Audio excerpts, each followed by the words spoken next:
ከ10 ዓመታት የፍቅር ቆይታ በኋላ ሰሞኑን ትዳር ያደረጉት ክርስቲያኖ ሮናልዶና ጆርጂና ሮድሪጌዝ ከሰርጋቸው ፕሮግራም በላይ አነጋጋሪ ሆነው በሰርጋቸው ውል ላይ የተቀመጠው ጉዳይ ሆነዋል። እነዚህ ሁለት ጥንዶች በፍቅር ከ10 ዓመታት በላይ ከማሳለፋቸው በተጨማሪ ሁለታቸውን የሚያጣምሩ ልጆችን ማፍራት ችለዋል። ነገር ግን እስካሁን ሁለቱ ጋብቻ አልፈጸሙም ነበር። ሰሞኑን ጋብቻቸውን ፈጽመዋል። አነጋጋሪ ሆኖ ታዲያ የተጠራው ሰው ብዛት አልያም ደግሞ የተረገሰው ድግስ አይደለም። በሁለቱ ጋብቻ ውል ላይ የተቀመጠው አንቀጽ ነው። አንደኛው አንቀጽ ላይ የተቀመጠው እንዲህ ይላል: ሁለታችንም እንዋደዳለን፣ እንፋቀራለን፣ ፍቅር የጋራ ነው፣ ሀብት ግን የግል ነው የሚል ነው። በዚህ አንቀጽ ላይ እንደተገለጸው ከሆነ ክርስቲያኖ ሮናልዶ እና ጆርጂና ሮድሪጌዝ በዚህ የጋብቻ ቆይታቸው ላይ ፍች የሚፈልጉ ከሆነ ወይም በተለያየ ምክንያት በዚህ ትዳር ውስጥ ፍች የሚከሰት ከሆነ አንዳቸው ካንዳቸው ላይ ቤሳቤስቲን ሳንቲም እንደማያገኙ በውላቸው ላይ አስቀምጠዋል። እናም በዚህ ሂደትም ሮናልዶም ሆነ ጆርጂና ሮድሪጌዝ በግላቸው የሰሩትን ነገር በጋራ መካፈል አይችሉም። በትዳራቸው ውጭም በትዳራቸው ውስጥም እያሉ ከትዳራቸው በፊትም የነበሩ ሀብቶች በሙሉ የየግላችን ነው ብለው ተስማምተዋል። ብዙዎችን ያነጋገረ ሆኗል። 10 ዓመታት በፍቅር ቆይተዋል። ልጆች ተጋርተዋል፣ ልጆች ወልደዋል። ነገር ግን ሀብታችን ለየግላችን ማለታቸው ብዙዎችን ያነጋገረ ጉዳይ ሆኗል። አንዳንዶች ይህንን ጉዳይ ተችቷል፣ አንዳንዶች ደግሞ ትክክለኛ ነው በሚል ሐሳቦችን ያስቀምጣሉ። እናንተስ ምን ትላላችሁ? ሐሳብ ስጡበት። የፕላስ ምልክቱ በመጫን ፎሎ ያርጉ። ይህ ትርታ ሲዲ ስፖርት ነው። መልካም ቀን። አንዳንድ ወንዶች ምንም ቢደረግላቸው አይበቃቸውም፣ ልክ እንደ ክርስቲያኖ ማለት ነው። ይቅርታ አድርጉልኝ፣ እኔ በጣም ነው የገረመኝ። 11 ዓመት በትዳር ኖሮ እኔ ትዳር ብሎ ይቀለኛል ፊርማ ጎደለው እንጂ 11 ዓመት አብሮ መኖር፣ በዛ ላይ ደግሞ 3 ልጆች ከሱ ወልዳለች፣ ከሌላ የወለዳቸውን 2 ልጆቹን አሳድጋለች እና ከዚህ ሁሉ ዓመት በኋላ ፕሪናፕ ወይንም ደግሞ እስከዛሬ ያፈራሁትን ንብረት እንዳትካፈል ብሎ አስፈርሞ ነው ያገባትና በጣም ነው የተናደድኩት እውነት ለመናገር። ምክንያቱም ይሄን ሁሉ ዓመት አብረው ኖሮ እንዴት ይሄን ያህል አያምናትም? ደግሞስ ምን ያደርግለታል? ለልጆቿ ለሱ ልጆች ካልሆነ በስተቀር ብሩ ምን ያደርግለታል? ሀፍ እኮ ነው የምትካፈለው ፍቺ ካለ ማለት ነውና ጋብቻቸው እስከተፈጸመበት ድረስ ያለው ንብረቱን መካፈል አትችልም። ያ ማለት እንግዲህ ሆቴል ሲሰራ ክርስቲያኖ ገና በደንብ እያደገ በዚህ 10 ዓመት ውስጥ የመጣባቸውን ኢንቨስት ያደረገባቸውን ምናልባትም ሲጨናነቅ አይዞክ ብላ ከጎኑ የነበረችበትን የአንዱን ሆቴል ማኔጅ ያደረገችበትን ብዙ ነገር የለፋችበትን ንብረቶች ነው አትካፈልም ብሎ ያስፈረማት። ያም እኮ ደግሞ ከተፋቱ ነው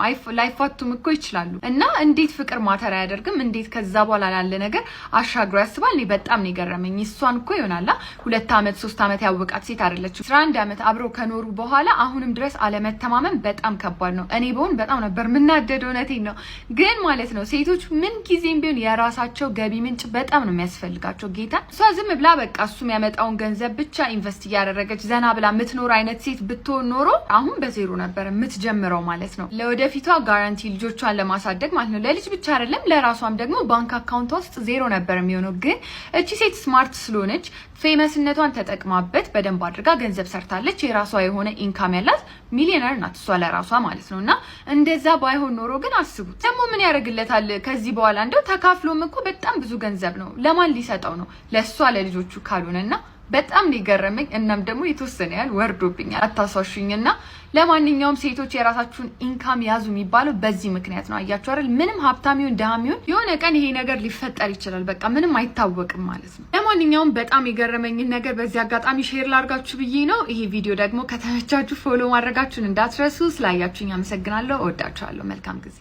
አረ በለው ጋይስ፣ ይኸውላችሁ በጣም አሳዛኝ ዜና ነው አሁን ላይ ለእግር ኳስ አድናቂው እየተሰማ የሚገኘው። ባለፈው ሜሲ፣ አሁን ደግሞ ክርስቲያኖ ሮናልዶ ከወዲሁ ሪታየር የሚያደርጉበትን ጊዜ አናውንስ እያደረጉልን ይገኛሉ። ክርስቲያኖ ሮናልዶ ከቮግ ጋር ጎት በነበረው ቆይታ ላይ አንድ ሐሳብ አንስቷል።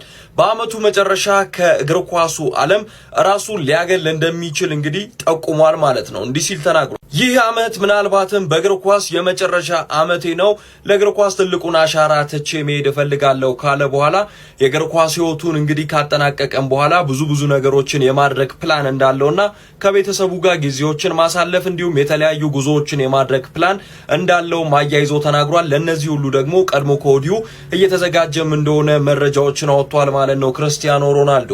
እንደሚታወቀው ክርስቲያኖ ሮናልዶ በ2027 ክረምት ላይ ማለት ነው ከአልናስር ጋር ያለው ኮንትራት ይጠናቀቃል። ምናልባትም ነገሩ ኦን እንደሆነ ደግሞ የሚያመላክተው ይሄ ይመስለኛል። ምክንያቱም ኮንትራቱ ከተጠናቀቀ ክርስቲያኖ ሮናልዶን ሪታየር እንዳያደርግ የሚያደርገው ምንም ነገር የለም። ስለዚህ ሮናልዶ ሪታየር የሚያደርግበት እድል ከፍ ያለ ይመስላል ማለት ነው ጋይስ። ባለፈው ሊዮኔል አንድሬስ ሜሲ ከአባቱ ህልፈተ ህይወት በኋላ እግር ኳስን የመቀጠል ጉዳይ ላይ ጥያቄ ውስጥ እንደገባ የሚገልጽ አይነት ፖስት አርጎ እንደነበር እናውቃለን። ሁለቱም በእግር ኳስ ታሪክ ውስጥ ትልቅ የሆኑት ተጫዋቾች አሁን ላይ የሪታየርመንት ጊዜያቸው ቅርብ እየሆነ መጥቷል። ሊዮኔል አንድሬስ ሜሲ እስከ 2028 በኢንተር ማያሚ ቤት የሚያቆይ ኮንትራት አለው። የክርስቲያኖ ግን ክረምት ይጠናቀቃል። እስኪ ስሜታችሁን አጋሩኝ። ኮፒ ሊንክ ሪፖስት ሲደረግ ፎሎ እያደረጋችሁ ይመቻችሁ። ክርስቲያኖ ሮናልዶ እጅግ በጣም አስደንጋጭ ሆነ የብዙ ደጋፊዎችን ልብ የሰበረ አስተያየት ሰጥቶ ነበረ።